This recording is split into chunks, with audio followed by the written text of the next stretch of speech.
안녕하세요. 크립토튜브입니다. 이번 시간에는 드디어 알트 시즌이 온 거 아니냐라는 기사가 하나 있는데요. 이에 대한 제 생각을 말씀드려볼까 합니다. 최근에 비트코인 채굴 난이도가 3.58% 상향 조정됐고요. 사상 최고치가 경신됐습니다. 이게 의미하는 것은 간단히 말씀을 드립니다. 반감기 지금 지났죠. 비트코인 똑같은 전력, 에너지를 소모해도 더 절반밖에 비트코인이 안 나옵니다. 채굴량이 반으로 줄었음에도 불구하고 누군가는 2배, 그러면 그 기존 대비 2배 이상의 전력을, 에너지를 투자하고 있다라는 얘기입니다. 더 경쟁적으로 채굴을 하고 있다. 두 번째, 반감기 이후에 지금 몇 달이 지났습니다. 지금 중소 채굴 기업들 사실 많이 폐업을 했고요. 이제 그 중소업체에서 비트코인 많이 던졌습니다. 그래서 떨어진 것도 있거든요. 반면에 고래들은 아예 그냥 그런 중소 기업을 인수를 하는 경우도 있고요. 채굴, 소위 말하는 그 전력 그 캐파를 늘리는 데 투자한 대굴, 미국에 상장된 채굴 회사가 굉장히 많습니다. 이유가 뭘까요? 아마도 단기적으로 보고 있지는 않겠다라는 것은 확실해 보입니다. 드디어 알트코인 시즌이 온 거 아니냐? 코인 텔레그래프에서 보도를 한 것 같습니다. 비트파이넥스는 예전에 그 테더라고 하는 스테이블 코인과 자웅, 동체인 여기 거래소거든요. 최근에 뭐랬냐? 비트코인 떨어졌는데 알트는 비교적 강세를 유지했다. 사람들 생각이 바뀌고 있다.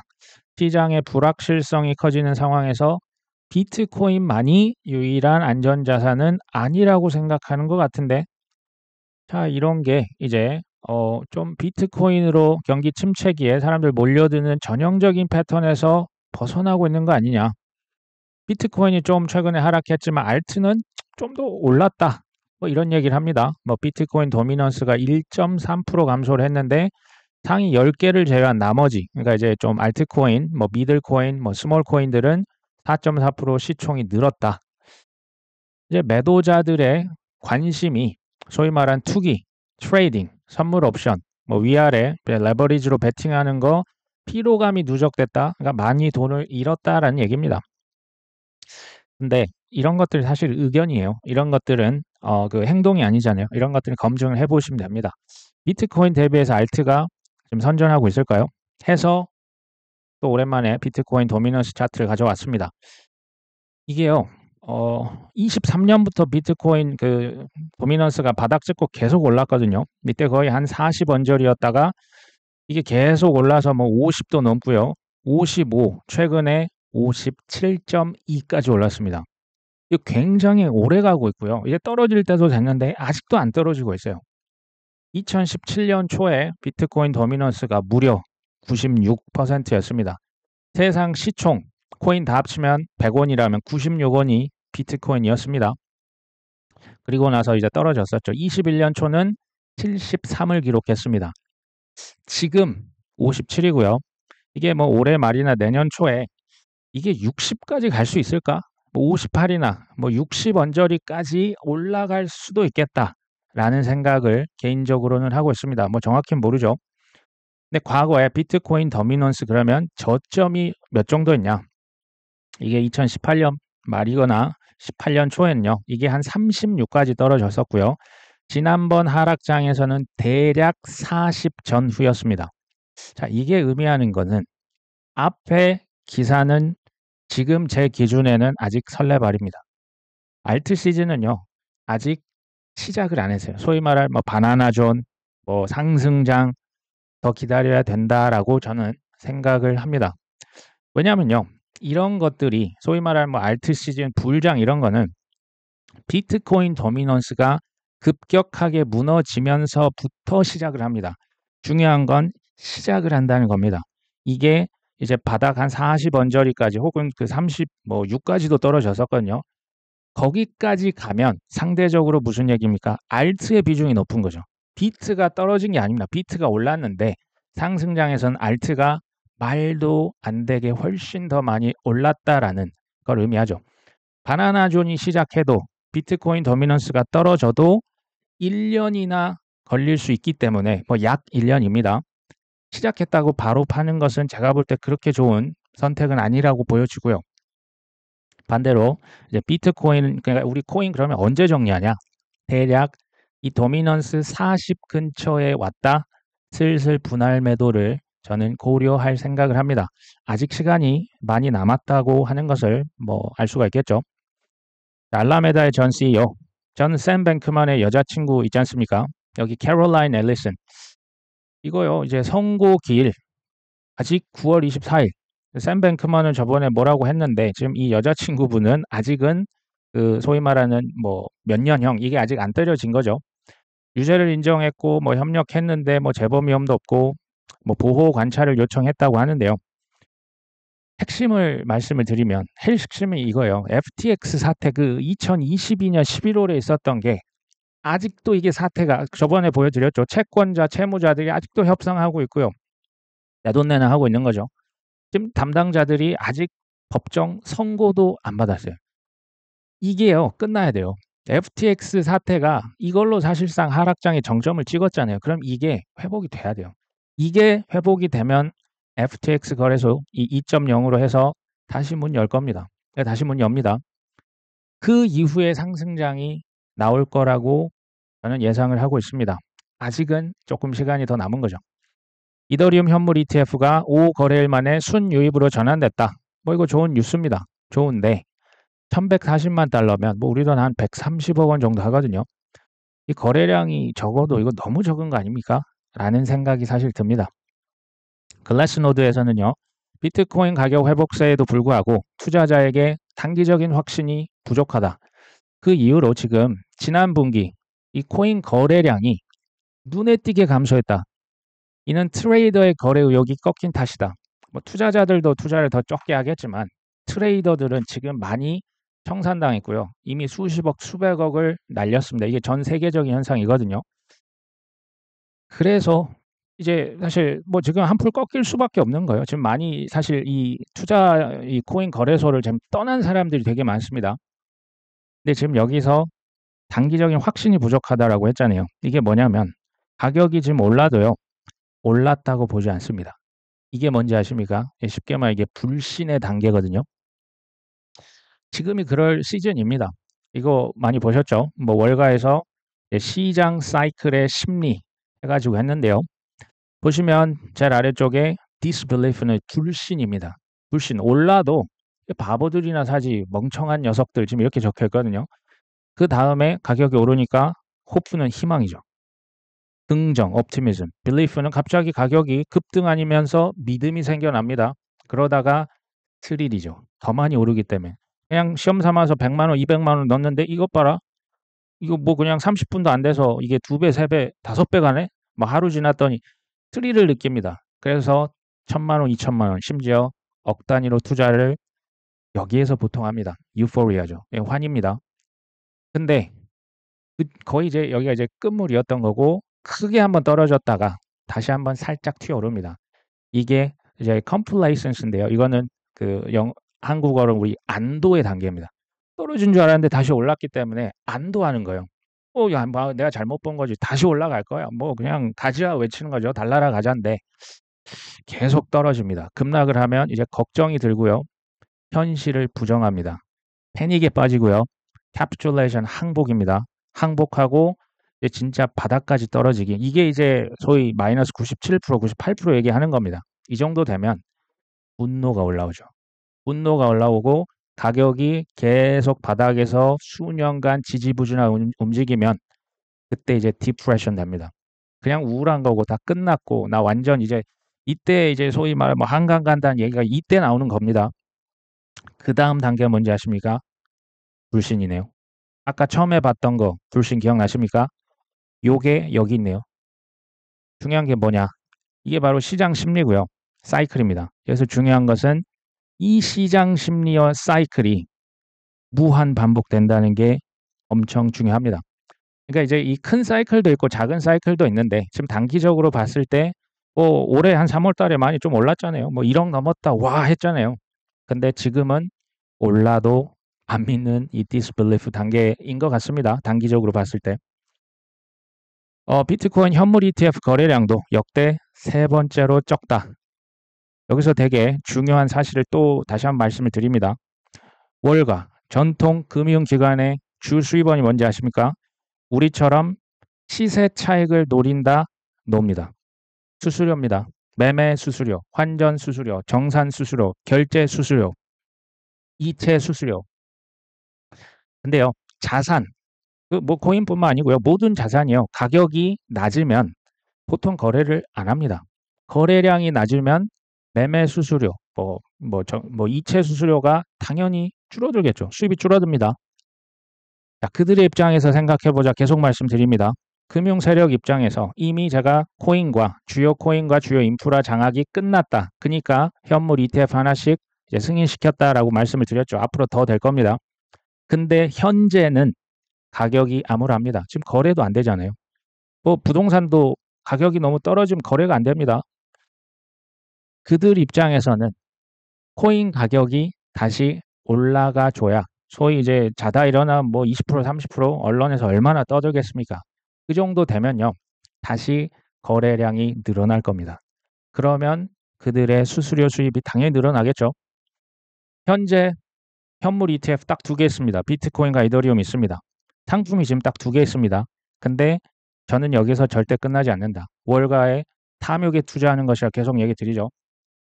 알트코인, 우량, 우량 코인들 현물 ETF 나올 거고요. 섹터별 ETF, 시가총액 탑 10, 탑 20 ETF, 뭐 2배, 3배, 마이너스 2배, 3배. 저는요, 이 파생 상품, 우리가 알지도 못한 파생 상품 두 개가 아니라 상품 한 2,000개 만들면 수수료 수입이 훨씬 크지 않을까요? 여기서부터는 제 예측입니다. 가격을 상승시킬 수가 있다면, 그런 능력이 있다면 가격을 상승시킬 수 있는 동기가 존재합니다. 왜 그럴까요? 가격을 올려놔야 사람들이 벌떼같이 뭐 평소에 지금 막 집을 파시는 분 계십니까? 아마 거의 없으실 텐데 그때 되면 가격 폭등하고 막 뉴스에서 자고 일어나서 누가 몇십억 벌었다 계속 때리면요. 거래량이 폭증합니다. 당연히 전 재산을 그때 끌고 오거든요. 그러면 이때 전통금융, 월가의 수입이 폭증하겠죠. 이럴 동기가 존재한다. 또 하나의 동기가 있어요. 지금 상품 두 개 판매하는 거, 물론 좋은 상품 비트 이더 맞죠. 근데 뭐 이제 뭐 알트코인 현물 그거 뭐 몇 개나 되겠습니까? 뭐 이제 우리는 잘 알지도 못하는 뭐 여러 가지 파생 상품, 뭐 이제 막 묶어서 팔고 섹터별로 팔고 말씀드리죠. 상품을 두 개가 아니라 20개, 200개, 2,000개 만들 동기가 당연히 존재하는 거예요. 그러면 2,000개 팔 때, 그 심지어 현물 ETF는 수량 제한 있잖아요. 파생 상품 수량 제한 있습니까? 없어요. 그냥 지수에 딱 그냥 오르면 뭐 이제 벌고 뭐 떨어지면 이게 판매 그냥 무제한 찍어낼 수 있습니다. 당연히 판매 수수료가 증가할 수가 있겠죠. 이런 동기가 존재합니다. 참고로 미국 주식의 역사를 보시면 1929년 미국에 대공황이 있었죠. 그때 이전 고점 회복하는데 엄청나게 수십 년 걸렸습니다. 그러니까 이제 지금 베이비 부머의 부모 세대들은 주식 시장을 완전히 떠났어요. 그때 이후로. 근데 베이비 부머 세대가 많잖아요.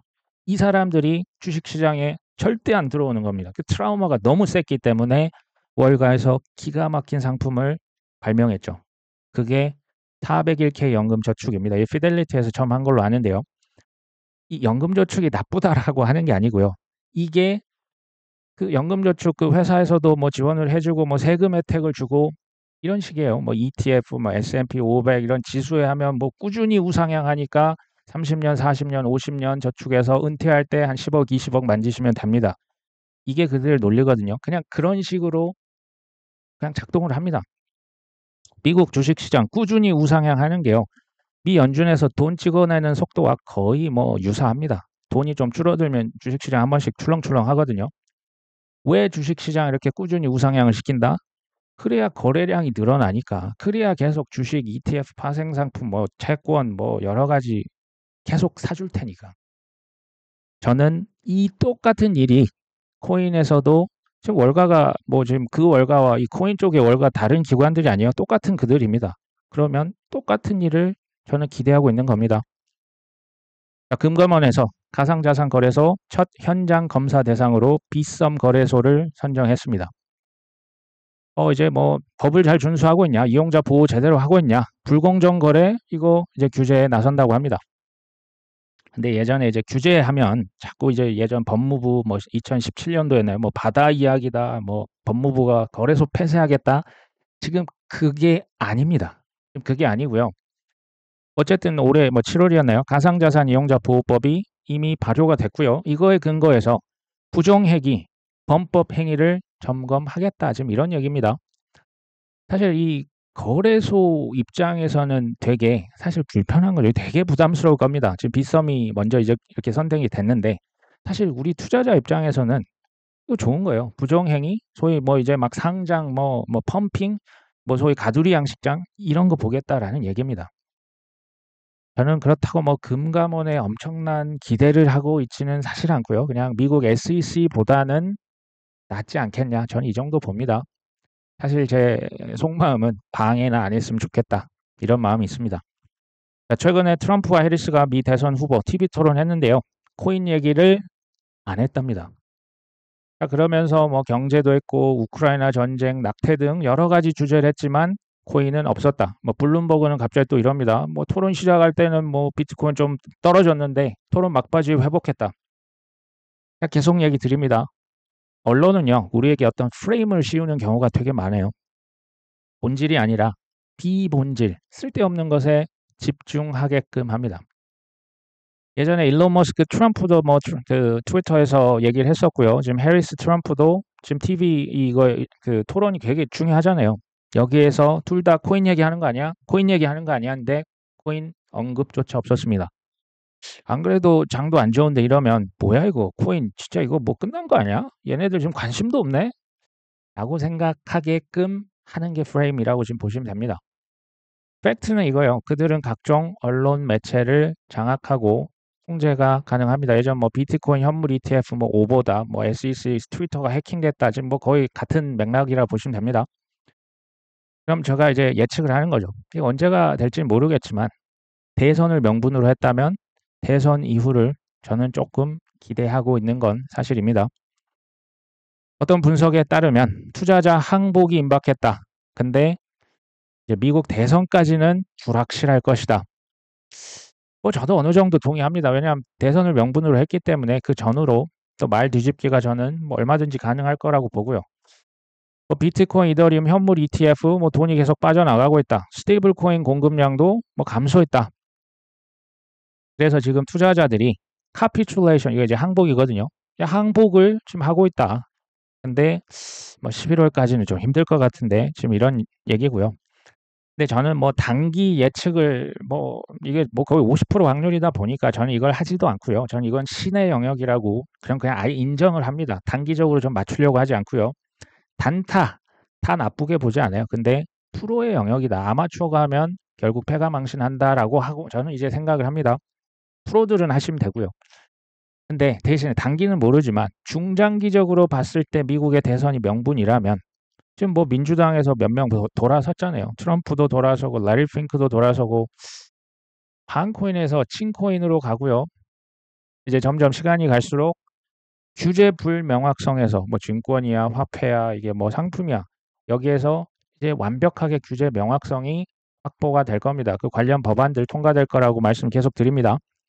이게 언제일지는 몰라요. 이게 연말이냐 내년 초냐 머지 않아서. 근데 미국 대선을 생각해 봐도 지금 보니까 11월 5일이면 이제 2달도 채 안 남았거든요. 이게 금방입니다. 그렇게 머지만은 않았다. 그러면 이제 앞으로 대선이 끝나면 뭐 이제 계획 앤슬러 가지고 호재 뉴스 만들 수도 있어요. 뭐 아니면 그 제가 생각하는 건 블랙록에서 갑자기 솔라나 현물 ETF 신청을 했다. 뭐 이런 거 가지고 할 수도 있어요. 저도 모릅니다. 일론 머스크에서 뭐 도지코인으로 뭐 달에 보냈다 아니면 뭐 결제에 쓴다. 맨날 썼던 거 그런 것들도 써먹을 가능성 보고 있습니다. 로빈후드 대표가 코인은 시간이 지남에 따라서 금융 서비스에 큰 혜택을 준다. 두 가지 빅 기술 트렌드, 암호화폐, 인공지능을 꼽았다고 합니다. 근데 지금 인터넷, 그러니까 블록체인 전에 인터넷 있었잖아요. 인터넷이 없는 스마트폰, 인공지능, 블록체인, 뭐 메타버스 생각할 수 있습니까? 불가능하죠. 제가 이제 같이 처음으로 2014년도에 이제 미국에 있는 언론사 어떤 회장님이랑 뭐 우리나라에서 그 컨퍼런스를 했었거든요. 비트코인 컨퍼런스 했는데 저는 그때 블록체인, 비트코인도 몰랐어요. 그러니까 블록체인은 더더욱 몰랐죠. 근데 그때 그 같이 사업했던 그 회장님이 저한테 블록체인은 제2의 인터넷이랍니다. 저는 이 말이 무슨 말인지 전혀 이해를 못했죠. 한동안 이해를 못했던 걸로 기억을 합니다. 근데 지금은 알죠. 인터넷이 어디 금융에서만 씁니까? 배달의 민족만 씁니까? 뭐 아니면 뭐 TV, 뭐 유튜브에만 쓰는 게 아니잖아요. 한두 영역에 국한된 그런 게 아니라 인터넷이 범용입니다. 그냥 다 쓰이는 거잖아요. 블록체인이 그런 기술입니다. 근데 이제 인터넷이 소위 말하는 정보를 전 세계를 망으로 연결해서 이동을 하잖아요. 블록체인을 뭐 정보도 이제 왔다 갔다 합니다. 근데 여기에 가치의 이동을 가능하게 합니다. 이게 블록체인이거든요. 이게 뭐 금융에만 쓰이는 게 아니고 의료, 그러니까 정보를 뭘 쓰냐에 따라서 의료 쪽에 쓸 수도 있고 뭐 음악, 예술, 물류, 게임, 뭐 IP 어떤 사업하는 방식 자체를 블록체인 있고 없고가 전부 다 바꿔 치웁니다. 여기까지 이해가 되셨으면요. 그 메카프스 로라고 혹시 기억나십니까? 이게 이제 통신망, 그 네트워크의 가치는 뭐 블록체인 레이어 1, 레이어 2 생각하시면 되거든요. 통신망이 가치가 있으려면 사용자 수에 비례하거든요. 근데 사용자 수의 제곱에 비례한답니다. 이게 네트워크 효과입니다. 자, 그림으로 그러니까 지금 초우량 레이어 1, 레이어 2 이런 건요. 사실 미래의 디지털 인프라는 망이라 보시면 됩니다. 네트워크에 투자하는 겁니다. 근데 문제는 이거죠. 지금 뭐 네트워크를 하나씩 깔고는 있는데 고속도로를 까는데 차량이 거의 안 다닙니다. 지금이 그래요. 그래서 뭐가 필요하다? 믿음이 필요한 겁니다. 메카프의 법칙도 있고 뭐 리드의 법칙도 있는데요. 이제 뭐 구성원 수, 그러니까 소위 사용자들이 늘어날수록 네트워크 가치가 늘어나는데 우리가 보통은 바라는 건 이런 거예요. 그냥 내가 뭘 좀 하면 투자를 하면 가격이 그때그때 따라와 주면 얼마나 신나겠습니까? 현실은 어떻습니까? 초반에 가격이요. 시간이 지나도 뭐 거기서 그 자리예요. 근데 시간이 지나서 마지막에 수직으로 꺾입니다. 사실 코인의 상승장의 마지막 뭐 블로우 오프 탑이라고 하는데요. 마지막 상승할 때 뭐 진짜 폭주 기관차처럼 올라갔다가 그리고 나서 힘없이 떨어지지 않습니까? 좀 그런 느낌 안 드십니까? 근데 사실 투자뿐만 아니고요. 뭐 사업을 하시든 공부를 하시든 운동하시든 뭐 연기에서 소위 말하는 뭐 무명 생활이 뭐 10년이 넘었다 이런 표현 들어보셨지 않습니까? 저는 인생이랑 이게 좀 이 그래프가 비슷하다라는 생각이 들어요.